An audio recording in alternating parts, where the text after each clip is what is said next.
Good morning, everyone. Graduates of the class of 2025, faculty and family members, colleagues and friends.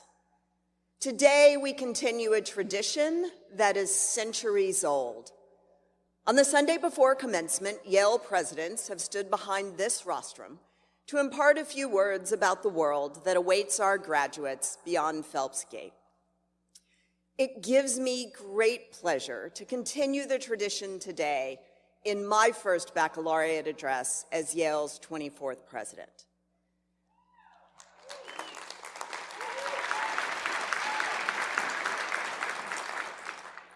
But before I share a few reflections, I want to commence by recognizing this class. So friends and families, will you please rise and give a loud cheer to members of the class of 2025.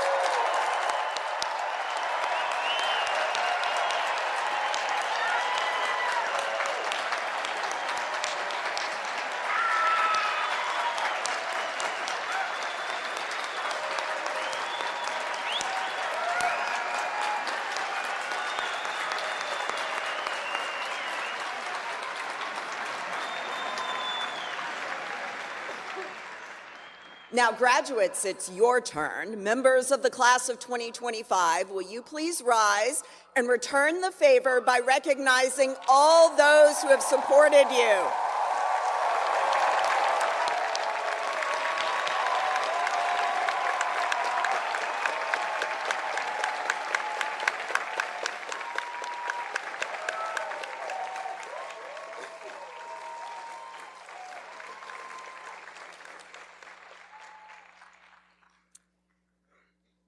Parents and loved ones of today's graduates, I know how this moment feels. Just a few springs ago, I was beaming with pride and yes, a little teary-eyed during my own son's commencement weekend. As a parent to both a current college student and a recent graduate, I understand the swirl of emotions that come with watching your children navigate their college years. The quiet worry about how they will adjust mingled with the confidence that they would. And as you sit here today, I know how hard it is not to simultaneously float back to those moments when they took their very first steps and wondering now what next steps will bring. We're so grateful that you entrusted Yale with a critical chapter in between. To everyone in the audience, let me remind you about a few of the accomplishments of the class of 2025. Graduates, you started out as the COVID pandemic was beginning to wane, and you helped Yale to revitalize campus life. You have been pioneers in navigating the new frontier of generative AI in the classroom. You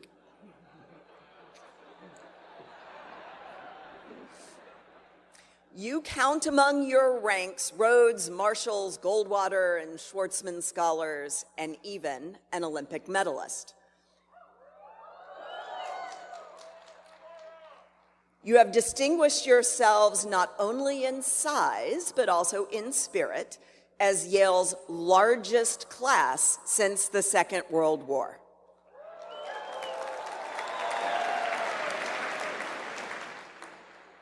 Along the way, you've challenged grandmasters in chess, cheered on the Bulldogs to several Ivy League championships,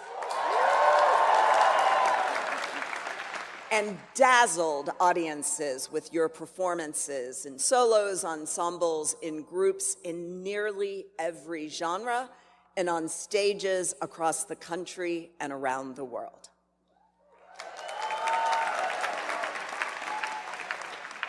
You've marked personal milestones and developed friendships that will shape a lifetime. But of course, among all there is to celebrate, your time on campus also coincides with another consequential period that continues to shape our lives, a time of rising partisan antipathy. When you entered Yale, partisan rancor had reached historic levels. And now, as you depart, polls suggest that many think of the opposing party not just misguided, but, quote, downright evil. All of us can sense that conversations have become more brittle. Trust in institutions and one another is fraying. Common ground feels hard to find and still harder to sustain. I don't think we've lost the ability to talk to one another so much as the will to. Instead, it's easy to retreat into echo chambers shaped by algorithms, to subscribe to content that validates our viewpoints, and to scroll past perspectives that challenge them. So as an educator and a parent, I often wrestle with a question I know many of you do too. In a world so fragmented, how do we find our way back to one another? How can we shape our shared future when the ties that bind us feel so tenuous, if not already broken? So some of you have gotten to know me this year, and so it may not come as a surprise that I seek inspiration in history and in art. It also seems fitting, on the 250th anniversary of the start of the American Revolutionary War, to turn to paintings hanging only steps away in the Yale University Art Gallery. There, John Trumbull's painting, The Battle of Bunker's Hill, is one of the most iconic, and it marks that moment 250 years ago in June, when a band of soldiers stood their ground on a hillside near Boston. The scene, as you can see, unfolds beneath swirling plumes of thick smoke, the air acrid with cannon fire and laced with sacrifice. British forces have breached American lines. The fate of a young nation hangs in the balance.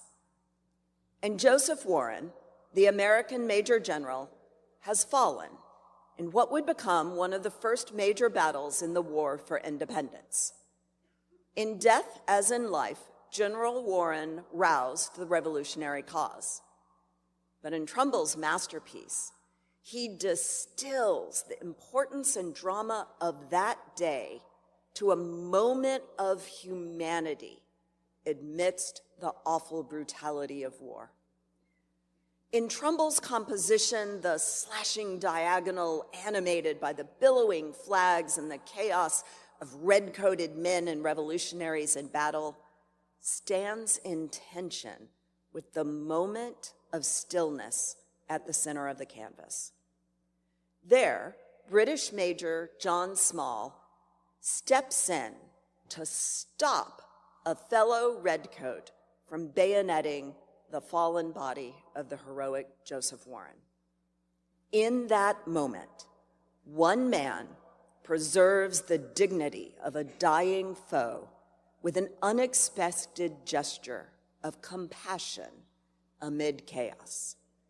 One man, taming the passions of war, chooses mercy, chooses to see the man who was his friend instead of the general of an opposing force. Ours is an institution that predates the revolution, and many Yaleys played pivotal roles in the nation's founding. This history matters not only because of Yale's age, but also because of the leadership we've shown in pursuit of the ideals that shaped this country, chief among them the pursuit of liberty. But let us also remember that those founding ideals were aspirational from the start, and we have fallen short in our history, including toward the people of this land and those who contributed to this country even as they were denied its freedoms. But we have always been a people striving to live up to our ideals, and that is why the journey remains unfinished and why we must continue it with humility. Fellow art historians have noted how astonishing it is that Trumbull does not focus on the outcome of the battle so much as the nobility of its participants. By spotlighting Major Small's intervention, Trumbull honored an officer equally distinguished by acts of humanity and kindness to his enemies as by bravery and fidelity to the cause he served. The kind of courage that Trumbull invites us to see is the kind we too often overlook. The courage to practice restraint over retribution. The courage to see a fellow human being even when every voice around you insists they are the enemy. The courage, in short, to show compassion.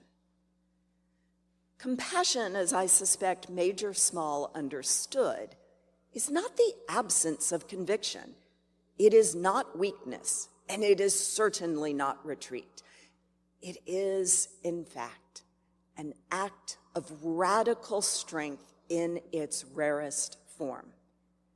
It is the idea that even in our most consequential disagreements, that even when the stakes are as significant as life and liberty, we must find ways to recognize our common humanity.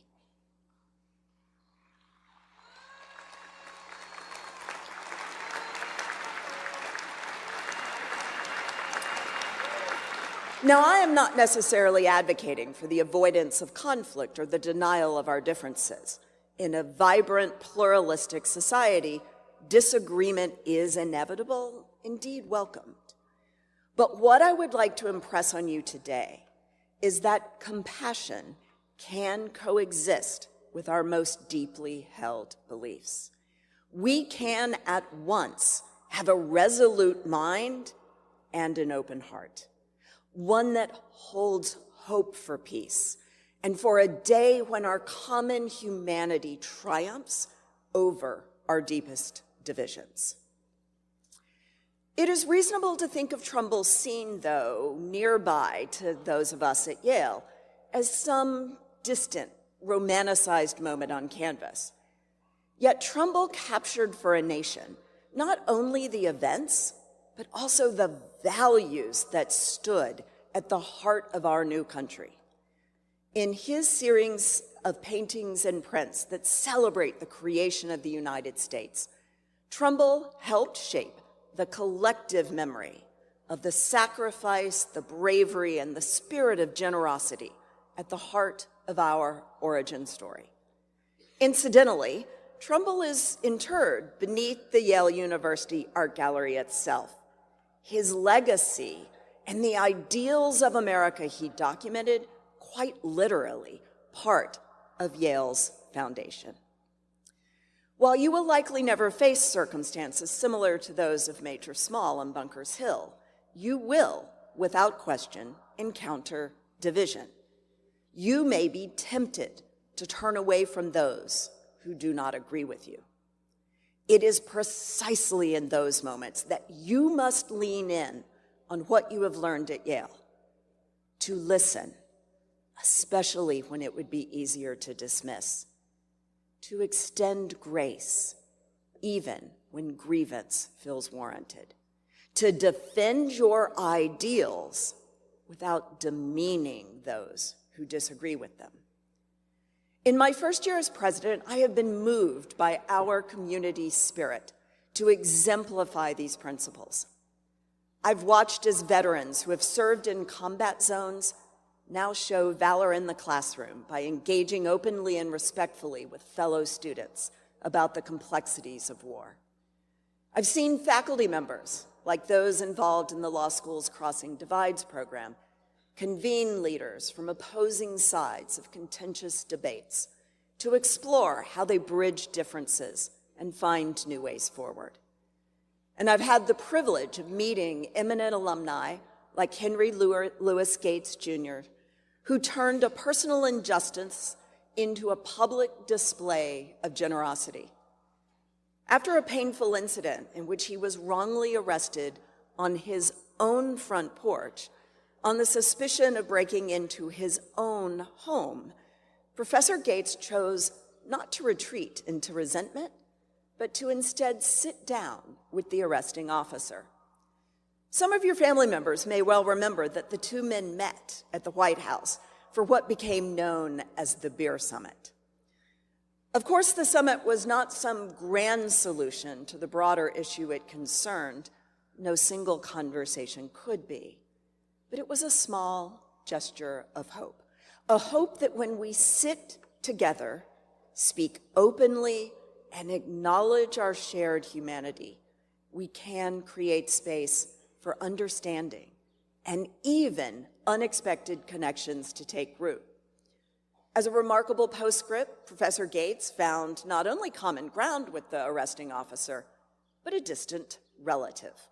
The two discovered that they descend from the same ancestor, reminding us of how interwoven our lives often are if we summon the courage to look more closely and listen more carefully. As Yale graduates, you are uniquely equipped to do so. You have spent 4 years in an environment that celebrates the balance of excellence and empathy, rigorous thought, and human connection. So yours is now the rare privilege and the solemn responsibility to live what you have learned, to mend what has been broken, to lift up where others have torn down. In the coming days and years, you will assume leadership roles across every sector of society. Some of you will pursue scientific breakthroughs, others artistic endeavors. Some will build businesses, others will shape policy. Whatever path you choose, I urge you to heed the humanity on view just a few steps away on Trumbull's canvas. To remember that in even those moments of profound conflict, we can choose instead to be guided by a spirit of compassion. That we can choose to act with dignity towards those with whom we disagree. That in a world divided, civility may be our most revolutionary act.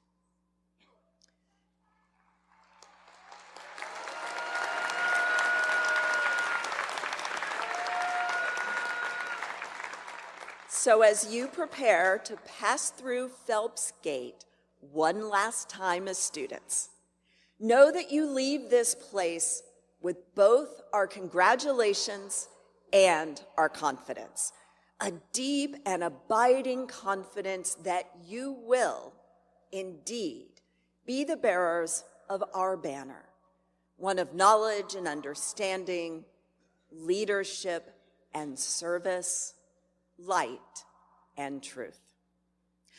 So when future historians look back at this fractured moment, let them record that you carried this banner not just from Yale to the world, but from the world as it is to the world as it might be. Let them note that you helped us find our way back to one another. Let them say that you were not only brilliant scholars, but courageous citizens.